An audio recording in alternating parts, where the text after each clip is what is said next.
안녕하세요. 서울 S치과 최승원 원장입니다. 오늘은 저번 시간에 이어서 치아 상실 후 수평적 혹은 수직적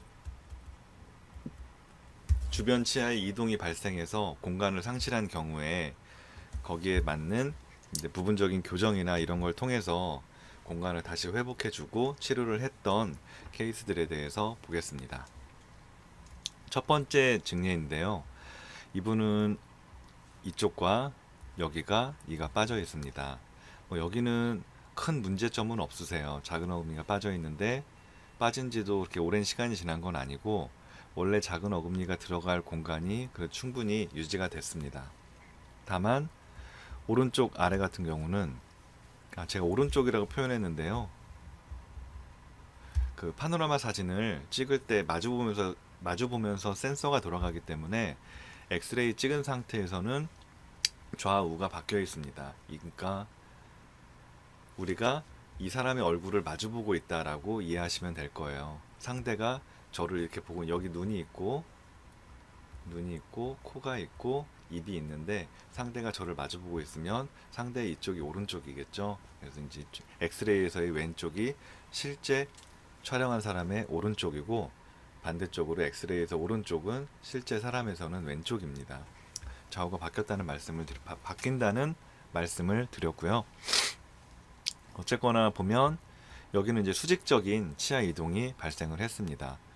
어금니가 약간의 수평적인 이동도 보이는데 일단 눈에 띄는 건 수직적으로 이렇게 많이 내려와 있는 모습을 볼 수가 있죠. 교정을 하기 위해서 장치를 붙이고 찍은 사진입니다. 보시면 수직적으로 엑스레이에서 본 것보다 입안에서 보니까 되게 많이 내려와 있죠. 잇몸의 라인을 쭉 연결을 해보면 여기도 잇몸이 이렇게 있고 큰 어금니가 이렇게 있어야 될 텐데 거의 잇몸 보이는 이만큼이 치아가 내려와 있습니다. 꽤 심하게 내려와 있고요. 이 경우는 이제 저번 시간에 설명드렸던 수직적인 치아 이동이 있을 때 이렇게 턱이 지니까 치아가 막 갈면서 걸리는 부분도 생기고 음식물도 많이 끼고 그런 부분 말씀드렸는데 그거 외에도 일단 아래에 이가 들어갈 공간이 너무 없어서 임플란트 자체를 할 수가 없습니다. 이렇게 공간 이동이 너무 심한 경우에는 치아 상실하고 시간이 너무 많이 지나서 공간의 상실이 큰 경우에는 이와 같이 이를 만들 공간이 없어서 일단은 어쩔 수 없이 교정을 먼저 진행해야 되는 경우도 있습니다. 그래서 교정을 진행하고 있는 모습이고요. 미니 스크류를 양쪽에 뺨 쪽과 입천장 쪽에 심어 놓고 고무줄을 이용해서 당기고 있는 모습이에요. 교정이 어느 정도 마무리돼서 임플란트를 심고 이를 만들기 위한 모습입니다. 보시면 거의 잇몸에 닿을 정도로 내려왔던 치아가 그래도 많이 올라간 걸 볼 수가 있죠. 치아 상실하고 잃어버린 공간을 교정을 통해서 회복을 시켜준 후에 거기에 맞는 치아를 준비하고 있는 모습입니다. 이렇게 임플란트에 이제 이를 연결을 해서 치료를 잘 마무리를 할 수가 있었고 이렇게 고생해서 원래대로 이제 거의 이런 경우는 말 그대로 저희가 이제 치과 보철 치료를 할 때 가장 목표가 원상 복귀인데 원상 회복인데 이게 이제 원래대로 회복을 했다라고 하기에는 제가 너무 주제 넘을 거고요. 어쨌거나 그 원래 치아가 있던 형태로 비슷하게는 이제 만들어서 공간을 충분히 수복을 해서 회복을 해서 이를 만들었고 이 상태면은 처음에 손을 안 대고 억지로 임플란트를 만들었을 경우보다는 훨씬 더 오래 쓰실 수 있을 거라는 예상을 할 수가 있습니다. 엑스레이를 보면서 진행 상황을 보면요. 교정할 때 찍은 거고요. 치아가 거의 올라왔을 때 임플란트를 심었고 교정 장치는 다 빼고 거기에 맞춰서 높이를 맞추고 치아를 완성한 모습을 볼 수가 있습니다. 참고로 초진 사진과 비교해 보면 이렇게 많이 내려왔던 게 그래도 거의 비슷하게 맞춰진 것을 확인할 수가 있겠죠. 두 개를 보시면 치아가 많이 이동했다는 것을 확인하실 수가 있습니다. 다음 설명드릴 케이스입니다. 이 경우는 보면 이제 여기도 이 치아 뿌리 남아 있는 얘네들 사랑니 뭐 여기 이런데 그다음에 치아가 비어 있는 곳 보면 이 경우는 이제 수직적인 이동보다는 이제 수평적인 수평적인 치아 이동으로 이를 만들 공간을 상실했던 케이스입니다. 특히 여기 보시면 원래는 여기에 이만한 치아가 들어갈 공간인데 지금 사이즈를 보면 얘는 이만한데 여기도 그 정도의 공간이 있어야 되는데 거의 치아 반 정도만큼, 큰 어금니가 폭이 대략 10mm 정도 되니까 10mm의 반인 5mm 정도 이렇게 쓰러져 버린 모습을 볼 수가 있습니다. 여기다가 이 경우는 그래도 이를 심을 수는 있으니까 뭐 이거를 그냥 만들 수는 있겠지만, 이렇게 만든다면 치아가 이렇게 들어가게 되고 그럼 이쪽에 블랙 트라이앵글이 커지면서 음식물이 끼고 사용하는 데 있어서 많이 불편할 수 있다 라는 얘기를 저번 시간에 말씀을 드렸었고요. 이 케이스는 이제 발치할 치아는 빼고 임플란트를 심은 모습이고, 이게 이제 완성된 후의 모습입니다.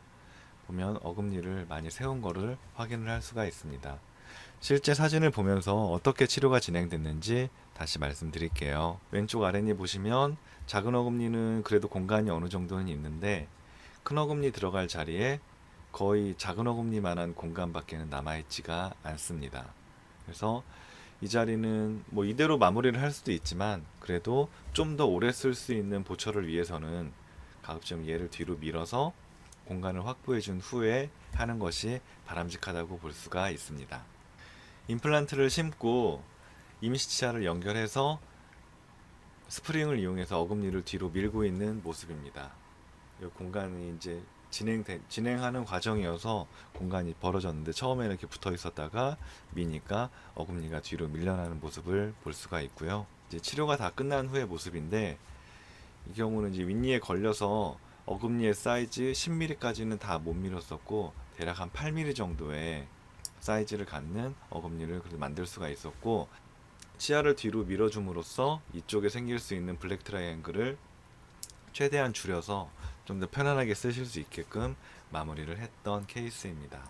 마지막 케이스를 한번 더 보겠습니다. 이분도 양쪽에 오른쪽과 왼쪽에 큰 어금니를 상실을 해서 상실한 채로 시간이 오래 지남으로써 뒤에 어금니가 앞으로 많이 밀려 들어왔고, 그럼으로써 이거는 작은 어금니 하나도 아니고 현재로서는 임플란트 수술을 위한 기구가 접근하기도 힘들 정도로 공간이 많이 줄어들어 있는 모습입니다.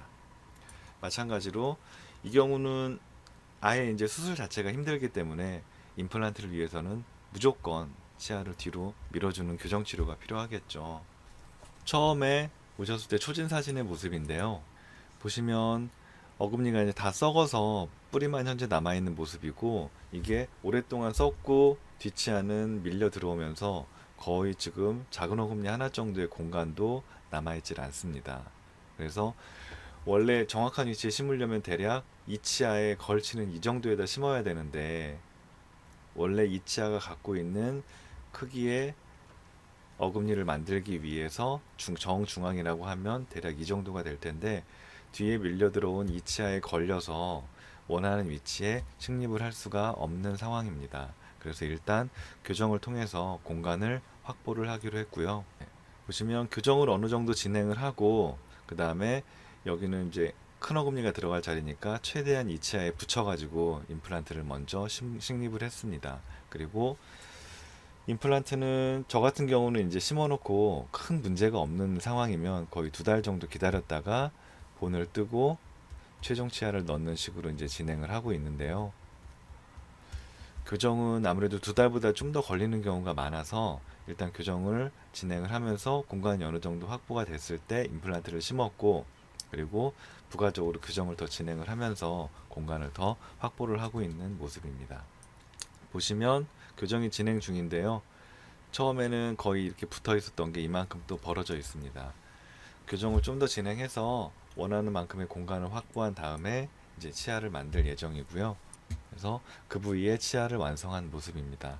여기도 이제 더 밀 수도 있었는데 치료 기간도 기간이고 일단 이 정도면은 어금니의 사이즈를 충분히 만들 수 있다라고 보여서 이 정도에서 교정을 스톱하고 어금니를 만들어준 사진입니다. 위아래 처음과 끝나고서 비교를 해봤어요. 처음에는 이만큼의 공간이 있었는데 치료 끝난 다음에는 그래도 여기서 이만큼으로 공간이 늘어나고, 원래는 이만한 치아를 만들었을 때 블랙 트라이앵글로 인한 그 음식물이 낀다든지, 혹은 이 치아가 쓰러져 있는 상태에서 힘을 받음으로써 생길 수 있는 치주 조직의 문제, 이런 것들이 치아를 어느 정도 세워줌으로써 많이 개선을 시킨 모습을 확인할 수가 있습니다. 엑스레이 보시면 이제 교정을 진행하는 과정에서의 모습이고요. 치료를 마무리한 다음의 모습입니다. 이 사진에서도 보시면 처음에는 치아가 이렇게 이 치아와 비교해 보면 이 정도의 각도를 이루면서 쓰러져 있었는데, 그래도 지금은 각도가 많이 연장선을 그으면 이쯤에서 만나는 것을 볼 수가 있죠. 그만큼 많이 세움으로써 원래 치아가 서 있는 방향으로 힘을 받을 수 있게끔 조정을 했고요. 여기도 마찬가지로 이렇게 누워 있던 것이 이렇게 섬으로써 그래도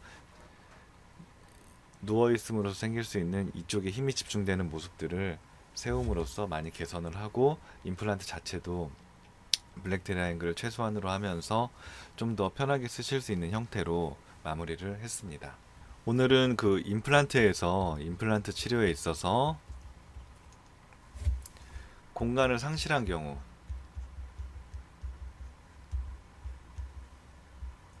공간을 상실한 경우에 있어서 수평적, 수직적 공간 상실이 있을 때 규정을 통해서 그 부분을 해결을 해주고 공간을 다시 확보한 후에 임플란트 보철을 진행했던 케이스를 한번 봤어요. 처음에 서두에서 말씀드린 것처럼 임플란트의 목적은 오래 쓸 수 있는 그 자연 치아와 비슷하게, 비슷하다는 게 정말 어려운 일인데요. 최대한 자연 치아와 비슷하게 씹고 기능할 수 있는, 모양도 비슷한 그런 치아를 만드는 게 이제 목표인데, 그러기 위해서 공간을 상실했다는 것은 많은 걸림돌이 됩니다. 그래서 그런 걸림돌을 잘 파내서 옆으로 하고 길을 평탄하게 만들어서 잘 진행을 할 수 있게끔 교정을 동반해서 치료를 했던 케이스를 보면서 내용을 설명드렸습니다. 오늘 설명드린 내용도 도움이 되셨기를 바라고요.